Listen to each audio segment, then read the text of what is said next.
Yes, sir. What's to do, everybody? I am joined with the best left tackle I've ever played with and against.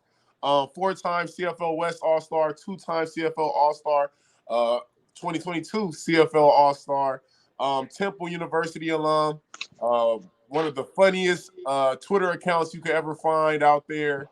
My big bro, Derek Dennis. What's the deal, D? All right, what's going on, my brother? How are you? Oh man, I'm good. I'm blessed, man. How about yourself, man? How's the? I know you got a new kid now. Congrats on that. You got I three of them appreciate that. now. How's the dad life coming? Ever since the season's over, how's it going? It's it's hectic, man. It's hectic, especially with three kids, man. Especially and me too. I got injured during the year, so I know. when I got home the first couple of weeks, I couldn't really walk around and do things. I was, kind of on that scooter thing, so I was like a fourth kid, for the ladies. So once now that I'm on my feet, I can kind of help out a little more. Kids don't acknowledge like when you hurt or anything like that. They just mom, dad. They want your attention. They want your energy all the time. So it's been hectic, man. But I'm glad. I haven't got to see my kids most of the years during the season. So I'm glad to be home and be here with them. Absolutely, man. Absolutely, man. And speaking of the injury, man, I was just so kind of like just heartbroken in a sense, man. You was having a good season, you know what I'm saying? It's rare to sit out a whole season like you did last year, come back and play at the level you played at, and also in general just leading that O line. I feel personally probably one of the best O lines or the best O line in the CFL. Right? A lot of people will argue Winnipeg, but How is that just coming back? Playing football again at that high level, and then just galvanizing those troops up front in Calgary. How was that just whole experience this year? It was different because again, too, man. In my mind, I'm not the elder statesman. I'm just so used to just being the guy to come in and just play and do what I do, and then I realized, now that I'm 34 years old, when I walk into a locker room, I'm playing with 22, 23, 24-year olds, 25-year olds, and I'm like, man, I'm 8+ years older than these dudes, so they looking at me like, dudes running around here calling me old head and OG and all this stuff, and I'm like, wait, hold on, what you mean? Like, I'm still young, man. I'm still listening to the same music. You know what I'm saying? Do all the same stuff. So I had to take on that role as like kind of the elder statesman, the guy who's been around long enough and knows the culture, kind of be the one to lead and embed it. And especially too on that O line, I'm probably the only guy who's played for the longest for Pat Delmonico. So I had to take Yeah, on that responsibility of line helping coach. helping the guys understand, kind of being that extra coach so that they understand how he coaches, what he's trying to achieve. Understanding the offense, getting guys right with learning things. So it was definitely a new role in a sense because I've always been a leader by example. I've never been vocal, so I had to learn how to be really vocal this year and kind of galvanize the guys like you said and bring them along. And we did well as a group, man. We had the best O line statistically in the league. We had the best O line. We had the number one running back, number one rushing attack. I mean, my argument is we had to play with two quarterbacks. If you put both Yep. our quarterback stats together, we had the third best quarterback in the CFL. Facts. And and we gave up the least amount of sacks. I think the Winnipeg was second, and they gave up 15 Yep. more sacks than us. So my thing is, I don't understand how we can have the best unit overall, have top two offense, and not have, at first wasn't getting too much acknowledgement, right? And the thing Yeah. that, like you said, that kind of hurt me when I got injured was, all the talk was I was the best lineman in the league, and then all of a sudden I get hurt, and then all of a sudden everybody's wondering why I'm even up for awards or anything like that. And I'm like, well, if I was playing at a high level and I only missed the last 3-4 games, which Yep. didn't mean nothing, everything was already determined by then, how all of a sudden now that you start to question whether I should get all this acknowledgement. So that was like my thing when they about the All-Star stuff and all that. That I'm pretty sure we'll get into, but that's just how I felt. No, man, and because like me personally, I feel like you should have been up for the most outstanding offensive line award this year, man. I mean, dude, I don't know what it is about you, but you're super patient. Like it's rare to find an O lineman that has that kind of patience, and then your first punch is always just deadly. Yeah, So it's like I do think that obviously the injuries hurt that you winning that award, but it's no question in my mind the first 12 games, and I respect Bryant. Like, don't get me wrong, I think yeah, Stanley is a absolutely. great offensive lineman. I mean, Hall of Famer. Let's shoot that in. He's going to be a Yeah, CFL Hall of Famer. But I do definitely think that you should have been up for the award. You should have at least been in Regina this yesterday, trying to at least at the ceremony, for the award, man. Because what you did with that O line, bro, and how y'all came together, and through all the controversy. Let's be real. Y'all was going through some controversy this year, man, especially at that Q position. You have a guy, future Hall of Famer in Bo Levi, right? You have a couple young studs that emerged, right? And a lot of controversy right there, right? And in the backfield, Kadeem missed a couple games, right? Had to rotate some running backs, right? Receiver, I know our boy Jordan, Kamar Jordan, I know he got hurt a little bit this year too. So just the element of keeping the ship steady, right? I feel like that deserves some garner. I feel like that deserves some acknowledgement, right? So at the very least, I'm happy that they got it right on the CFL All-Star battle. So let's talk about that, because I know when it first came out, Twitter was popping. It was popping, and you was the microwave. Yeah. You was causing up the commotion. Apparently. You was speaking those facts. So initially, what was your thoughts when that first happened? And give me your overall thoughts on the selection process, the fan voting, all of it. Just what's your whole process of the CFO All-Star kind of committee selection process? So I'll start with this. When Yeah. the first list dropped, I knew that it was fan voting off the Yep. rip, because even to the lead up, the only stories they was writing about the All-Star team was all about what was the fan voting to that point. Now, I understand the CFL instituting the fan voting and the purpose of it, right? They're trying to build their fan base. They're trying to get people re-engaged. They're trying to, get to a younger crowd, all this stuff, right? But I don't think, like, it's like the NBA has fan voting for All-Star games. The NHL has fan voting for All-Star games, and the NHL had this issue too, because you had guys who statistically were the best player in the league, but they wasn't getting picked for the All-Star team because fans are always going to pick their favorites, whether the player's having a good year or a bad year. They're always going to vote for their favorite player. Or if you got a fan base who's super engaged, they're going to always vote for every player on their team, regardless. Now, the problem I had with the list wasn't that everybody thinks that my initial reaction was because I wasn't on it, right? Now, honestly, I only feel like there's two guys who, if I didn't make the All-Star team, there's only two guys I feel like should have got the vote over me, and it would have been Stan or Figueroa, right? Yeah. Those are the only two guys I feel like should be in the conversation with me. And this is not me being cocky. I'm just That's speaking true. facts. That's true. Yeah. So my thing was, if I didn't make the All-Star team, the only two names I wanted to see over me was Stan and Figueroa, right? So when I saw that it wasn't Figueroa on there, then I'm like, okay, all right, what's going on? Then my second reaction was the Sam linebacker was a guy who got demoted and was on practice squad, wasn't even playing. He got benched. So how is he an All-Star? Why is he on the All-Star team if he lost his spot and got benched because his play wasn't up to par, right? The other thing I had was they had the East team was all Toronto. You had Andrew Harris at running back who played 6 or 7 games, and Man, his that was stats. ridiculous. Yeah, that was just. It was just like you looked at it and it was like, bro, this is a joke. Like, this makes no sense. Like, I, at the end of the day, if you're gonna do stuff, and I get it, they were trying to engage the fans. They wanted fans to feel involved. Like, hey, your vote mattered. Would help pick an All-Star team. But at some point, you had like somebody had to look at that list and go, all right, if we put this out, this is gonna make like absolutely no sense to everyone, right? And that's what it was. It was like I wasn't mad about the process at first. I was more mad about like, why would you put this All-Star team out here that absolutely makes no sense? Like, there's a ton of guys on here who don't deserve to be on there. You got two guys up for special teams player of the year, and neither one of them was All-Stars. Like, that makes no sense to me. No So, sense, and bro. and my biggest thing with the league is, and how I always challenge the league is because we want to consider ourselves a major pro sports league in North America, right? But when you do stuff like this gives people reasons to hate on the league, right? And my thing is, why do you want to keep putting stuff out there to give people a reason to just hate on the league for no absolute reason and continue to call us Bush League or continue to demean our athletes like we're not some of the best, like we're not the best athletes in the world at what we do? Like, that's the thing that bothers me. So that was my number one with it. So that's why I kind of went crazy. And then on top of that, it's like you said, we statistically had the best offensive line in the league, and we didn't have one All-Star at first. Like, it had nothing to do with just me personally. It's like, okay, even if I'm not on it, we had Ryan Seaver who played all 18 games, and he's Yeah. arguably one of the best guards in the league. Like, why is he? You know what I'm saying? Why is he not on it? And then that argues with my second problem with it, the process.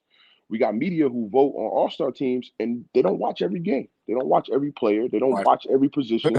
They don't understand the game. All they're doing is just picking names that they recognize, right? And then that's the other argument I got was like, it's a popularity contest, right? We're not picking the players Facts. who are actually performing well. You seeing you seeing names that you recognize, you like, oh man, I didn't watch, but this guy's always been a top player, so I'm just gonna vote for him, type of thing, right? Yeah. That's why I argue, right? And then that's the thing, like you said, why I felt like I should have been the MOL this year, even though I got hurt. It's like if I was the top candidate for it before I got injured, what does me getting injured? How does that change? You know what I'm saying? Like if I was the best dude before I got hurt, why does me being hurt now all of a sudden take me away from it? But you're gonna vote Nathan Rourke for most outstanding Canadian, even though he only played 8 games. That's that's that's my thing. Now agendas are getting involved. Now it's like a, you know what I'm saying? Now you want to push narratives and all that. That's where I start the beef, right? And a lot of players are scared to kind of speak their piece. I really don't give two fucks. I'm going to say what I need to say and Yeah. put it out there because it needs to be, somebody needs to say it. Amen. And I agree with you. And let's not forget this. These All-Stars teams affect people's bread, bro. Like I played in the CFL. Like I understand, Bonuses. like for a lot of people getting that extra 6, 10 racks, making those All-Star teams 10, like that Yeah, it means matters. something. That It matters, matters. bro. Like a lot of you, I know, like you just said, you got 3 kids. A lot of All-Stars, a lot of players, they got kids, they got families, man. And the CFL season, they collect their bread and they know that they got to save their money for the next CFL season. And it's like that extra 10, that extra 12, that extra 15 can go a long way in the off season, especially when training and when the bills come up and all those things, man. So I'm with you. And then I definitely think it's an agenda being pushed, right? That's the thing I noticed too with Rourke. Don't get me wrong, I think he's an excellent quarterback. Oh, he's I a think hell of a he's quarterback. good for our league, but ultimately, like, there's no way he should have won most outstanding Canadian playing only 8 games, and then you not being able to get the nod for playing 12 games and not being able to get the nod to Like go, right? And 14, started 14 games, played you 14 games. You know what I'm feel saying? me? Like that's my thing. A guy who got less games than me, and he, The granted 14. his body of work was good, right? So that's my thing. If you're gonna argue the body of work was just immaculate, right? So I Yeah, feel like I should get the same argument, even yeah, though I only played 14. The body of work is immaculate, right? yeah. But you can see the difference in the offensive line where certain people are not there to kind of help bring whatever it is that they bring, right? Whether it be play, whether it be leadership, whether it be whatever the case may be, right? So I'm not. my thing is, Yep. yeah. So my thing is like O line still played. They played great, man. Like they great. I always made sure I stayed in touch with them. I talked to my guys. I always rooted them on. I was always there watching, trying to, you know what I'm saying. But you Mm-hmm. understand certain moments in certain Yeah. scenarios. You know when you need your dogs to be dogs, right? So Yep. I mean, so let's look at the playoff game y'all played this year. I'm not gonna, I watched it, and let's be real. You not being there, bro, hurt. It hurted a lot. I felt like BC was able to get a lot of pressure. I felt like, and you can just see that the harmony within the O line at Calgary kind of took a hit once you left, right? I really truly feel that if you was playing against BC in that playoff game, y'all would have had a way better chance to win, right? Now Menard probably wouldn't have got a sack. A lot of people got that was getting pressures and sacks probably wouldn't have got those sacks if he was there, right? So that's just on the outside looking in.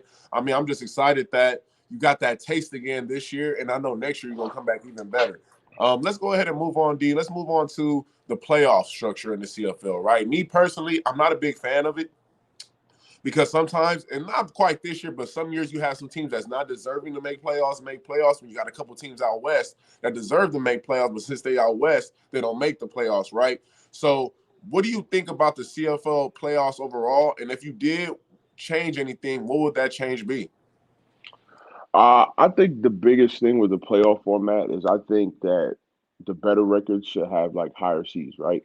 Mm-hmm. So that would be like the quip for me. It's like why would an 8 and 16 be able to have a first round bye and not a 12 and 16 just because they're in a certain division, right? So Yeah. I feel like the last, like it should have been able to be like, if you're going to do the semifinal games, you should put the teams with the best record. They should be a higher seed and the teams with lower records play, right? So if you take this year, for instance, it would have been BC versus uh, Hamilton, and then Yeah. maybe us versus Montreal, right? And then whoever wins those games then ends up playing Toronto and Winnipeg, right? Or you get it to where BC and Winnipeg get the first round buys, and then the higher seeds. Then you go Calgary, then you go Toronto, and then Toronto plays Hamilton, and then we play Montreal, and then whoever wins those games go plays the team with the two best records, type of thing, right? I feel like that's the argument a lot of people have. So that way that when you get into the playoffs, you got the absolute best teams playing with the absolute best football being played, and that's going to build your market and build your viewership, right? So I think that would be the quip would be like it should be organized to where like how the NCAA tournament is, right? You're going to see teams that you normally don't see play each other because it's kind of based off of like record and seeding and schedule and that type of stuff, right? To kind of build that excitement to where you can have if Montreal's a good enough team and they're hitting the stride and they got Hamilton's hitting their stride right at time, they should be able to go into a game and beat the Calgary Absolutely. Stampeders to go play, for the Grey Cup type of thing, right? So that kind of just brings a different level of excitement to it, right? But Exactly. yeah, the divisional thing and the crossover, I mean, I feel like the parity in the league this year was kind of real, wasn't too far off. Like I don't think any one team, even though Winnipeg had the best record and they were winning a lot of games, I wouldn't say they were like head and shoulders above other teams. You know what I'm saying? I Yeah. feel like we should have beat them 2 or 3 times this year, outside of maybe 1 or 2 plays. Facts.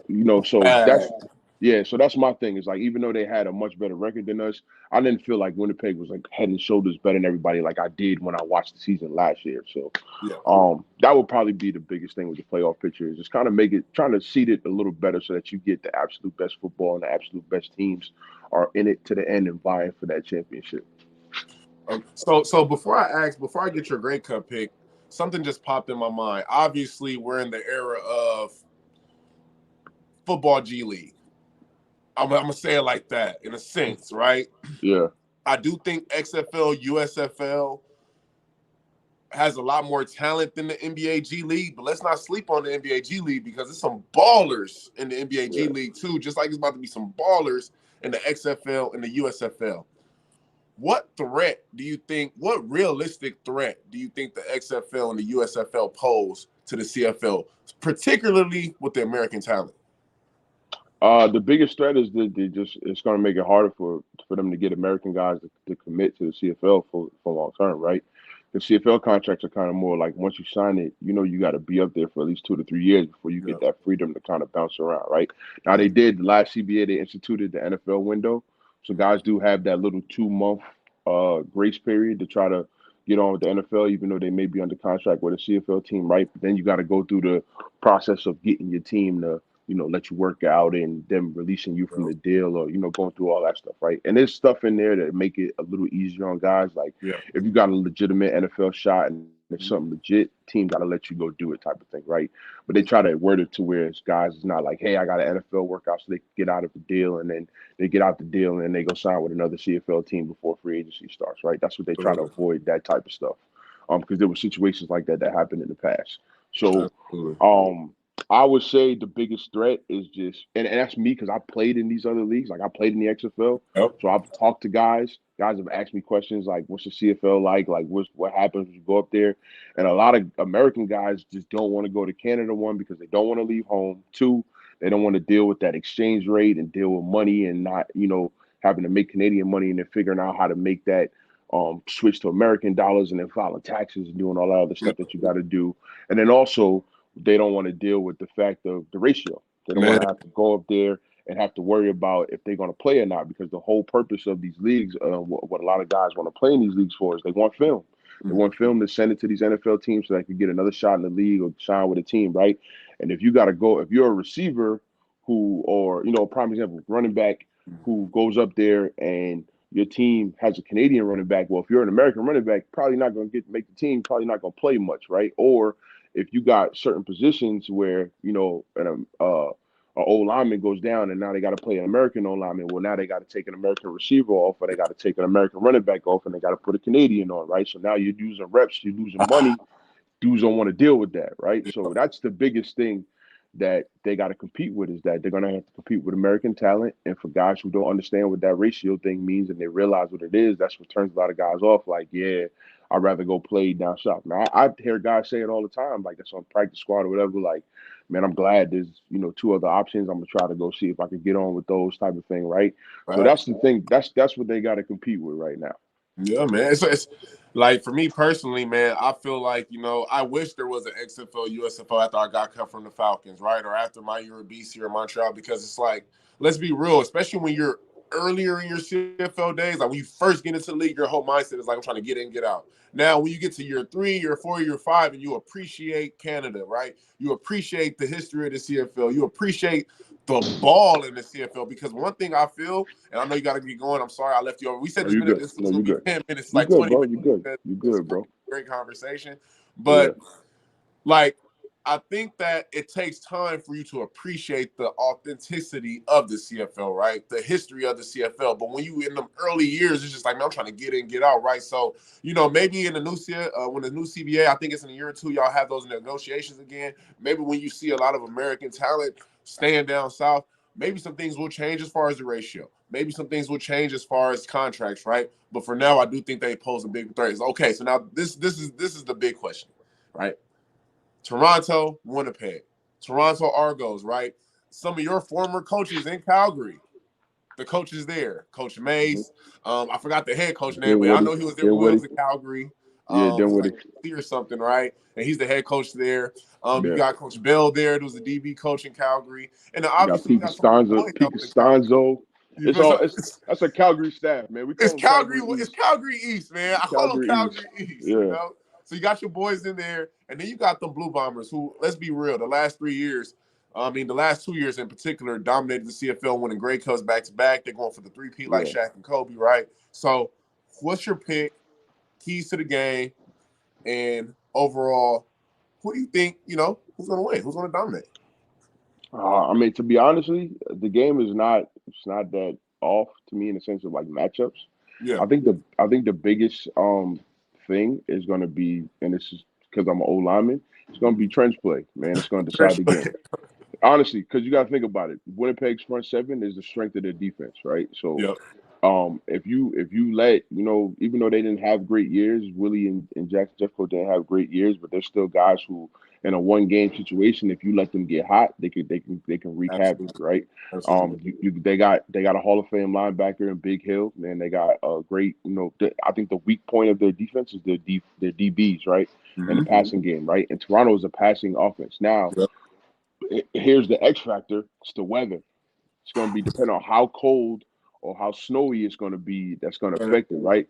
Now, the good thing for Toronto is they got Andrew Harris back healthy right in time, where they got a nice little two-headed monster with him and Yep. AJ Ouellette. And I think Winnipeg's running game is good, but it's not great. I think Brady Oliveira's had a good year, but it Yep. took him a while to get going, right? And Yep. I think if Toronto's front seven, who they got a really good defense. The defense is good, man. They got Enoch, they got Witten McManus back, Man, linebacker. They got big D linemen. man, They got guys who can. If JG man, missed a I was about break, to just say AG. if He got it. He yeah, got that JG. great stuff Listen, experience. JG, I call. You know what I call JG? I call him Possum, right? Because JG will sandbag the whole year, and then he gets to the playoffs and he goes wild. He'll have a 3-4 sack game in the playoffs. You know what I'm saying? Like that's Yeah. what he did last year in Hamilton. Yeah. He was chilling all year. He was doing his thing in his numbers. He was turning it off and on. And then when JG gets to the playoffs, he's a different dude. And when JG turn it on, he is a tough block. I'm like that dude, pass rushing wise, can do moves that you physically look at somebody and go, "How did you even Cause like, he bro? You that could you know what it is? I don't know how he does. Cause he's somebody I used to watch a lot, and to be that big and to be that have nimble, agile, you don't yeah." really see that, bro. You Yeah, just JG don't. could bend the corner better than anybody, and that's the thing. He could be in a position where you think, "Oh, he's going to fall flat on his face," and he somehow just ends up getting back up and then making the sack. And you're like, "Yo, how did he even do that?" So, that's the thing you gotta pay attention to, right? I think O line wise, Winnipeg has the best O line, but again, if Toronto's O line shows up, they give Harris. Harris is going to be running angry, so all they got to do is give him holes, and he gonna try to hit everything moving. And then AJ Ouellette plays the exact same way, so they got two beasts in the backfield. So I think if Toronto can get some big passing plays and they can get a good running game, I think they're going to give Winnipeg a run for their money, and this game's going to be a lot closer than you think, right? So, I mean, I'm not going. I would say I want to see Toronto win if they can do it, but if they can't put those things together, then it's going to be a three-peat for Winnipeg for sure. So yeah, man. I think all your points are super valid. And obviously you played against these guys, both these teams this year. So you have like a real true insight. Just on the outside looking in though, man, I'm just gonna go give it to Winnipeg, bro. I just think that being there, it's not being new to them, right? Having a roster full of guys that's already won it.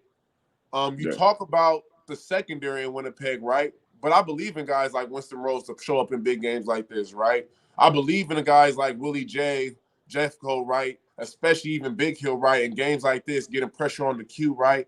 And I think that McLeod, the old boy Bethel from the quarterback from Toronto, Yeah, MBT. he like don't get me, he ain't the most crispest quarterback as far as keeping the ball protected. I feel like he'll throw one or two give me's in this game trying to make a big play, right? Obviously, Toronto, I think they posed a great threat just because I feel like they're really coming in like they don't have nothing to lose kind of attitude, right? The pressure's on them. So every time you're the underdog, I feel like you kind of have an up. But I'm going to give the edge to Winnipeg, bro. Even though I'm pissed that Willie J got All-Star, West All-Star over Flo. But that's a different story for a different day. But, I'm going to go with the Winnipeg Blue Bombers in 3P, bro. We'll see what happens, man. For real. Hey, listen. Here's my thing. Here's my thing with Winnipeg. Right, Yeah. all their success is Zach Caleros. Yeah. It's all dependent on if you could get pressure on Zach and you could keep him from making those Houdini plays where he get out the pocket and he makes a big play. You know what I'm saying? He could push the ball down the field to Ellingson. Now they got Ellingson, they got Dalton Schoen, they got Machine. Their offense is potent. Don't get me wrong, but the X factor is Caleros. You take Caleros off that offense, Winnipeg is not as good as they are. Facts. They're pedestrian offense, and their defense. If you look at their defense, they had statistically one of the worst defenses in the league this year. So you can run the ball on them. You can throw the ball on them. The problem is you just can't keep up with scoring with them because Zach is just going to make plays. If you give Zach too much time, he's going to make a play. If you give him down one score, he's going to drive the field and make a play. That's just the X factor of Zach Caleros, man. He's the reason why he's the MOP. So my thing is, if Toronto's defense, if Mace, which I know Mace is going to strike something up, if Mace comes up with a good defensive plan, and he can limit Zach Caleros and force Winnipeg to try to run the ball, Toronto's gonna win. No, I feel you. I'm with you, man. We'll see. I'm going Winnipeg, and it's not by a lot. I'm telling you, I'm with you. I'm hearing your points, and I trust that staff for Toronto, man. I just trust that staff a lot, right? The how they're able to galvanize those guys. Let's be real. Being in Toronto is not an easy place to play, I feel, just because there's so much more out there. Right? Yeah. So much more out there to do, so much other sports teams. So to be able to galvanize, I think I seen Nick Nurse, the Raptors coach, the other day with a Toronto Argonaut hat on, right? So they're starting They got a team full of dogs, man. And they got a team full of guys who've won the Grey Cups, guys who've been with us, with us in Calgary 2018. So they got Grey Cup pedigree as well. That's the thing that a lot of people are not paying attention to. So they're going to make it a game. Thanks, man. Didi, I appreciate you, bro, for real, man. I appreciate you taking your time. We still got to do the BONECRUSHER interview. I haven't forgot about it. Trust me. That's all good, bro. I got you. Because people need to hear your story, bro. Like, your perseverance, bro, having to go to even indoor a year to come back to the CFL, going to the league, right, doing your thing, right, playing in the XFL, coming back, injury, coming back. Like, bro, your story is amazing, bro. We got to have that BONECRUSHER interview, but I appreciate your time, man. Let's enjoy that. Bro. Already, my boy. Appreciate you, man. All right, bro. Yes, sir. What's the deal, everybody? It's your boy, I'm Mac, welcoming you to the Leisure Time Podcast Sports Talk, where we discuss some of the hottest sports topics going on in the world. Before or after you watch this video, please subscribe to the Leisure Time Podcast LLC YouTube page so you won't miss none of our content. Also, to those can't get to YouTube, please go download our audio versions or listen to our audio versions on Podbean, Apple Podcasts, and SoundCloud. Thanks.